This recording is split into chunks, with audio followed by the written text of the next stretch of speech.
अपशिंगे गावाला तुम्ही भेट दिली आहे, इथल्या माजी सैनिकांची चर्चा केली आहे, काय सांगाल त्याच्यात? आज आपल्या जिल्ह्यामधलं ज्या गावाला सैनिकी उज्ज्वल परंपरा आहे त्या मिलिटरी अपशिंगे गावाला या ठिकाणी मी भेट दिली. इथल्या ग्रामस्थांच्या बरोबर, निवृत्त सैनिकांच्या बरोबर, त्यांच्या परिवाराच्या बरोबर या ठिकाणी मी चर्चा केली. माजी सैनिक कल्याण विभाग हा माझ्याकडे या ठिकाणी आलेला आहे.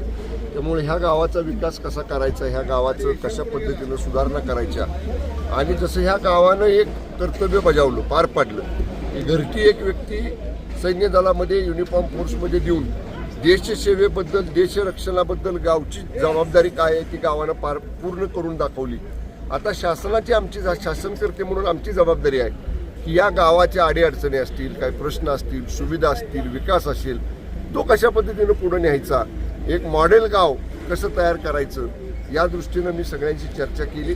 पुढच्या महिन्यामध्ये, जानेवारी महिन्यामध्ये केवळ मिलिटरी अपशिंगे गावच्याच प्रश्नासंदर्भात एक स्वतंत्र बैठक मी जिल्हा प्रशासनाची या ठिकाणी घेतोय आणि जिल्ह्यातले आम्ही चारही मंत्री, आम्ही जे काही महायुती सरकारमध्ये मंत्री आहोत, आम्ही सर्वजण एकत्रपणे प्रयत्न करू आणि ह्या गावचा विकास, इथले स्थानिक लोकप्रतिनिधी आमदार मनोजदादा घोरपडे आहेत, त्यांच्याशी चर्चा करू, त्यांच्या सूचना घेऊ आणि नक्की या गावाचा चेहरा मोहरा बदललेला आम्ही नजीकच्या काळामध्ये आपल्याला दाखवू.